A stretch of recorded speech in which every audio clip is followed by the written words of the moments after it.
Welcome to Shanghai. I'm Wang Ying. Hello, I'm He Jian.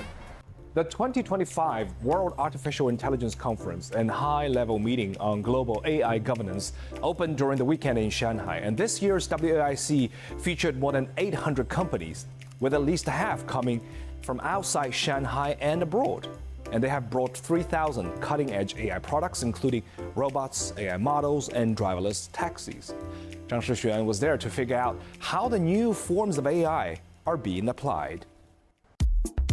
The godfather of AI, Geoffrey Hinton, winner of the Nobel Prize for Physics, was the star attraction at this year's WAIC. They will, I think, eventually learn much more. He appeared alongside government officials and business leaders from all over the world. The AI world is, of course, dominated by both two giants in this world, by the US and China. And to have this conference centered in China, I think that's a very critical and important thing, especially for us, the global south. The first more advanced digital factory in Africa, recognized by WEF. So the first one in Africa powered by Chinese AI firm. Exactly. 我们现在模型对外的服务的成本实现了3倍以上的这个降低。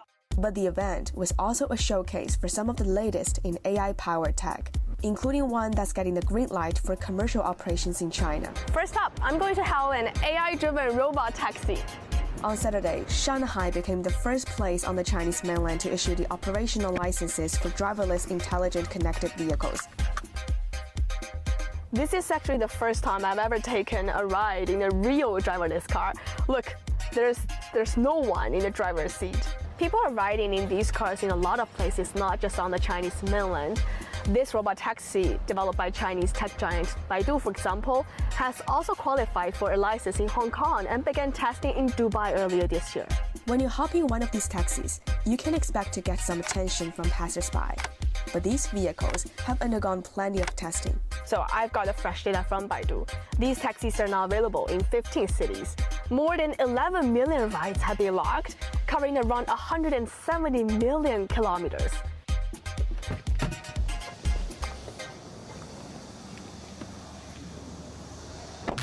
Now we are here at the exhibition area of the World Artificial Intelligence Conference.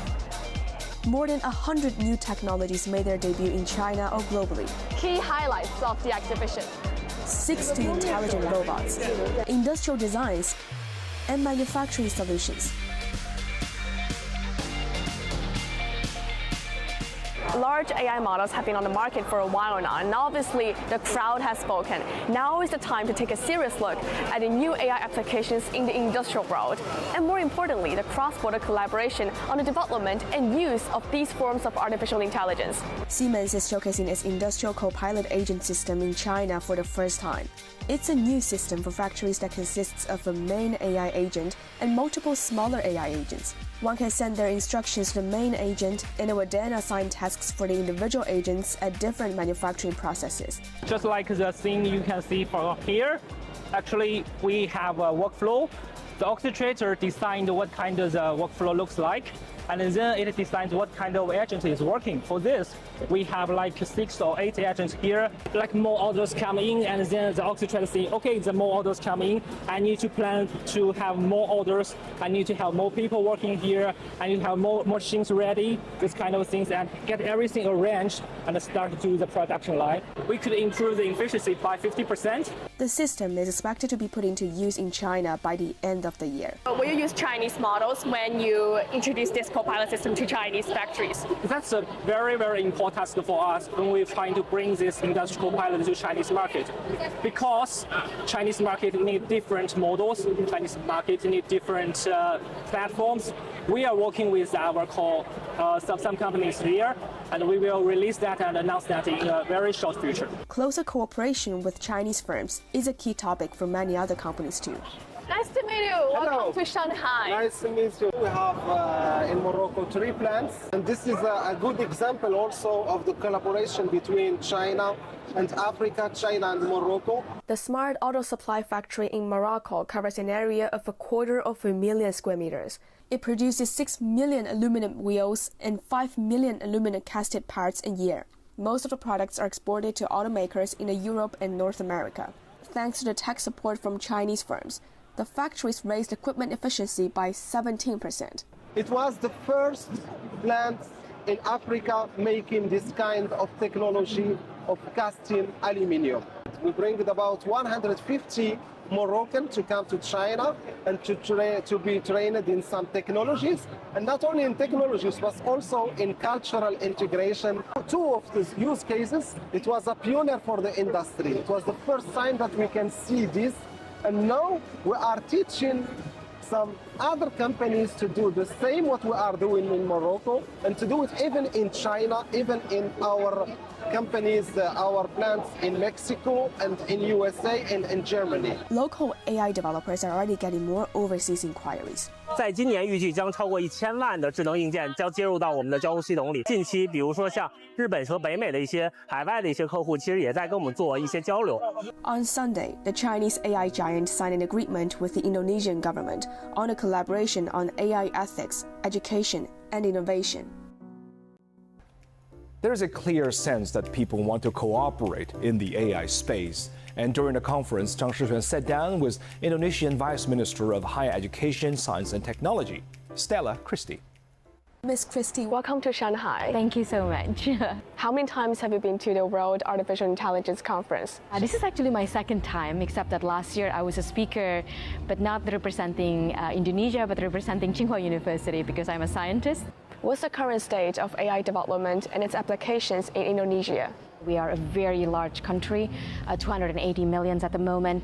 So in terms of the usage of AI, we are one of the #1 major players. But this usage has to be accompanied and optimized with things like knowledge production about AI, investment about AI, infrastructures about AI. So on all these three, as Indonesia, we are fledgling right now. So that means we are in the early stage, but the government is very committed. In particular, my ministry is from the Ministry of Higher Education, Science and Technology. And this was before not a separate ministry, but the President of Republic of Indonesia wants to put a special importance on the science and technology. What kind of cooperation has Indonesia achieved with China? Would you please name some of the projects? On AI in particular, we are on the early stage of really having serious collaborations and with China.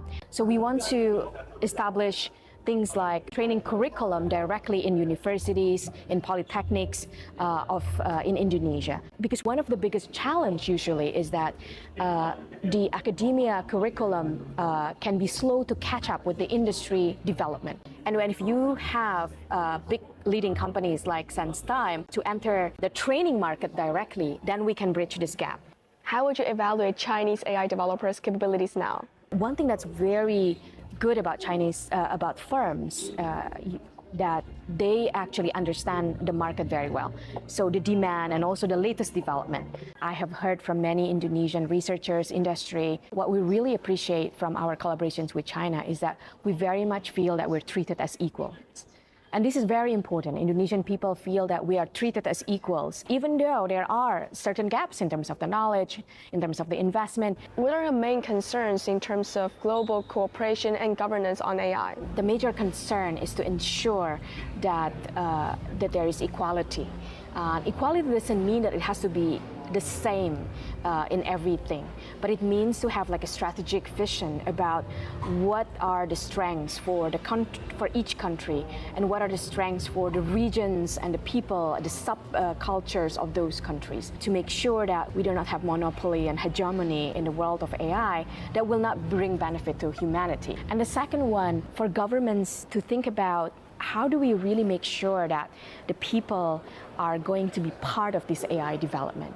Not that the AI development is going to be up here and dictates the people's life, but how to make sure that the peoples will be the one who dictates how do we want to use AI, and in what parts of life should we use AI, in what parts of life maybe we should not delegate everything to AI. And how should the Global South contribute to that? If the Global South pull resources together and share resources together, I think we can be extremely influential in ensuring that AI is for the humans and not humans for the AI. We're trying to do like umbrella agreements that will benefit the people of Indonesia and the people of China. But as we speak, there are also many bottom-up collaborations between universities and universities, between faculty, between researchers, between industry and universities. That's all happening at the moment that we speak.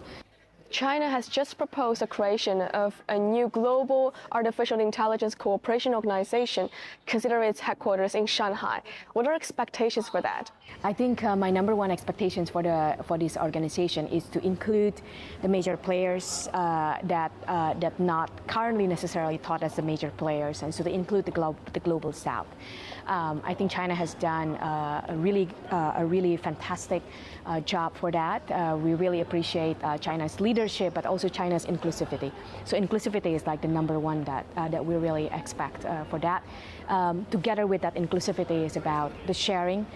We really look up to China to share its latest technology, its latest systems and trainings to the countries that are partners and friends of China. So this would be, I think, what would make this center of AI world organizations work really well. If you've got a question for us, you can find us on all the socials. We'd love to hear from you. You can find our content online as well. And join us here on Dragon TV, Monday to Friday. Thank you so much for watching. See you next time.